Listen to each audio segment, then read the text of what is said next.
Hey folks, welcome to this quick video on Worldographer's latest Patreon. Every month, as part of through Patreon, Inkwell Ideas, we make a new set of 100 or more icons following a theme that folks on the Patreon have voted for. And this month's winning theme is Elemental Fire and Ice. But because of the scope being very large, once we looked into it, we decided let's just do Elemental Fire for this month. And even more so, we normally split them up into 4 different subsets: Classic World Kingdom, Isometric World Kingdom, Settlement, and Battle Map. This month we're only going to do the Isometric World Kingdom and the Battle Map.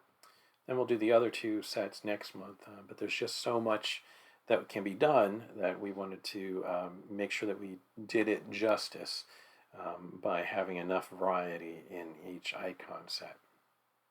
So all I've done so far is created an isometric map with the rows orientation pretty small, just for demo purposes of just being like 12 or so hexes across and 16 or so high. And then I went to configure, and I set up my configuration folder already to have these icons there. If you show configuration folder, by default it's probably going to be set to your documents folder and then a Worldographer folder in there, which you would have to create.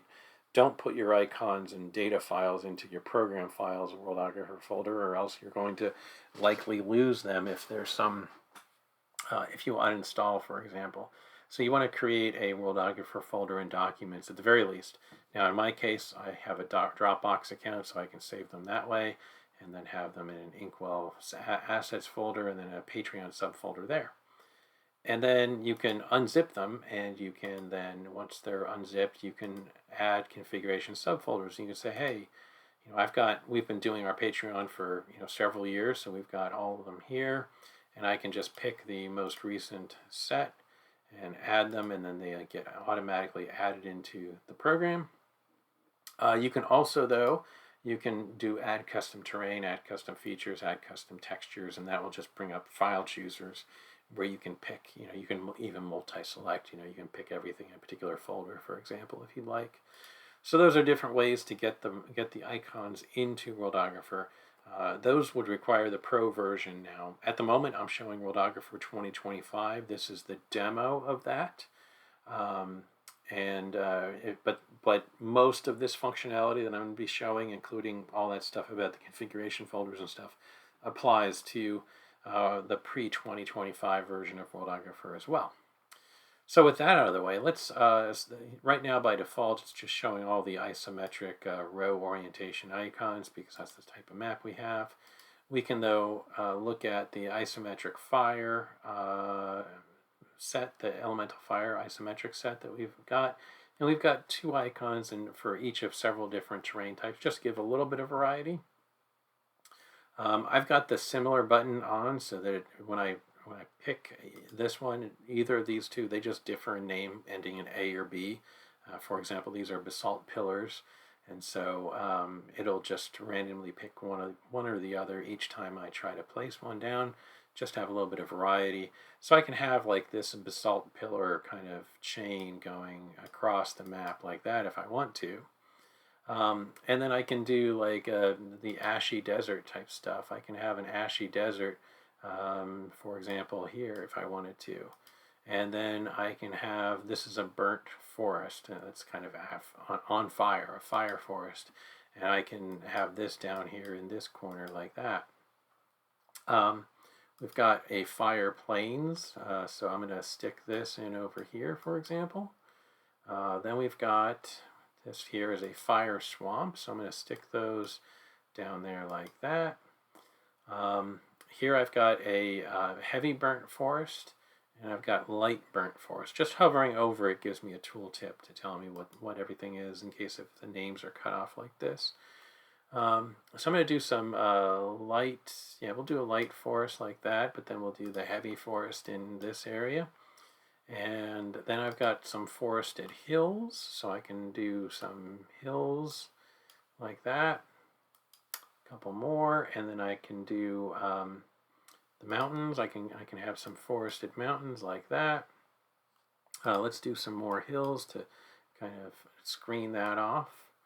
Now I've got some lava fields, so I can do like, hey, this is an active lava field up here, as opposed to this area here, which are kind of cooled lava fields. And let's just say I wanted to have a few more mountains on the other side there, like that. And I wanted to have a few more hills too, just like that. And, I'm going to get something like this. I'm just going to go to Tools, Terrain Wizard, and that's just going to fill in the rest of the map for me. Let's zoom in some so that we can kind of get a good look at it. You can see, so I've got a whole bunch of, there's 2 different mountains that we've got as options here. So we'll change a couple of these here, like let's do this, just so we got some variety so that they're not all the same, or not so much the same. And then that's our terrain. Those are our terrain types that we've got. And keep in mind that, for all this, we've got 2 of each of these different, 1, 2, 3, 4, 5, 6, 7, 8, 9, 10. So there's 11 different terrain types there. There's also in the columns orientation. So if you're using a map where the columns line up, that's another thing. That's going to give you another 22 icons as well. So in features, though, we can also then filter by elemental fire, and so this just gives us a good look at all of the. So I've zoomed in. This is one of the things in Worldographer 2025. By default, I think it's only 40 pixels wide, so that gives you you can see them all, but you don't really see much detail. So if I go back up to 120, you can kind of see them in a good bit of detail, and if you hover over them, you can see what it is. So this one here is a burning asteroid. So hey, yeah, that sounds kind of fun. Let's put that down somewhere. So let's say that the burning asteroid ended up here in this forest area. And the icon set has so a lot of the icons have 2 versions. One has a base, which is this little shadow effect, oval behind it. So that's one, and this one. Whereas these 2 do not have that shadow effect there. Sometimes it helps to make it pop out. Sometimes it doesn't make a difference. So we're going to do this basalt fortress, and so we have these basalt pillars and everything. This terrain that's kind of Deadlands-ish, but with basalt being used. And we'll set the basalt fortress here, just for the sake of argument, and we'll put down a village as well. You can go in. We can even have a couple of different villages, so we can stick one on the other side over here and one over there. Now we've also got a brass fortress and a brass city of brass. Of course, if you can't, kind of hard to do the elemental fire without having a brass-based city. So we got that in the set. So let's say, for the sake of argument, that we want these to be over in the cooled off lava fields where it's no longer a threat. So we can which ones do I? Yeah, I didn't use the one with a background before, so let's be consistent and let's use the ones without a background.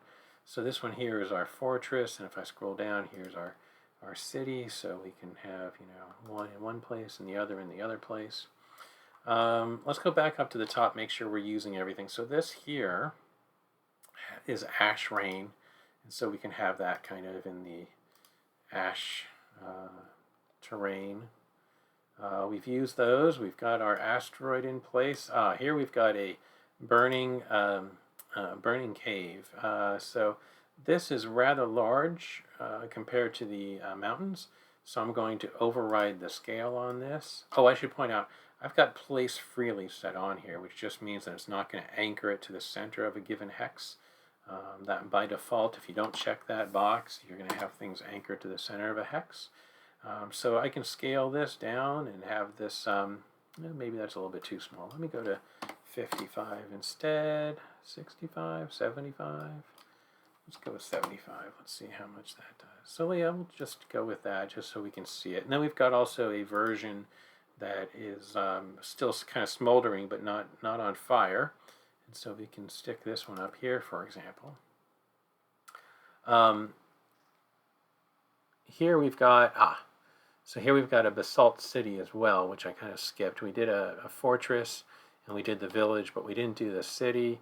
So we can, tuck this city. And maybe it's in the heavier woods over there. Let's turn off though the override default, so that we're getting the default size. So we can stick that there. We've done that. Here we've got a dust volcano. Well, it makes sense to have the dust volcano over here by the ash as well. Here we've got a firestorm. Let's say that somebody doesn't like this fortress over here, and so they're trying to send a firestorm over by this brass fortress. Then here we've got smoking terrain. So different, just, we can put this wherever we want to just signify that, something is smoking. So, maybe we've got a bunch of smoking happening, and we've got a whiter one too. So it depends on which you prefer, what's a better fit, what helps pop better. And then we've got a couple of volcanoes that are active. So here we've got this volcano, and so we can go up to the lava beds. It makes a lot of sense to have these up here near the lava beds. So this is a very contrived thing just to give us a look at the full icon set that you're going to get. So like I said, there's 22 icons in each of the two different orientations, whether it's columns or rows. And then we've got this set of, let's zoom out a little bit so we can count them up easily.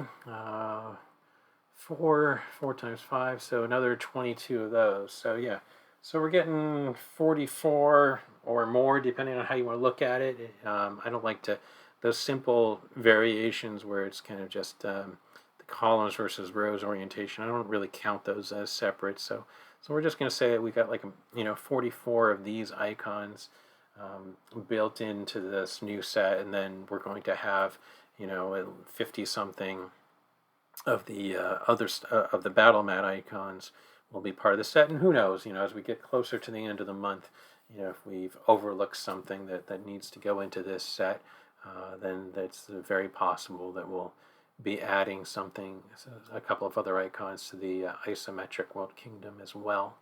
But that gives you an idea of what's there.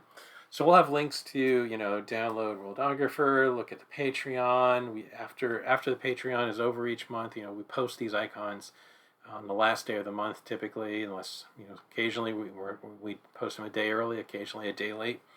But then we have them for sale on DriveThruRPG as well. So we'll have links to all that stuff. So I appreciate it. I hope you're able to check them out. Hope you're able to make some great maps with these. Thanks a bunch.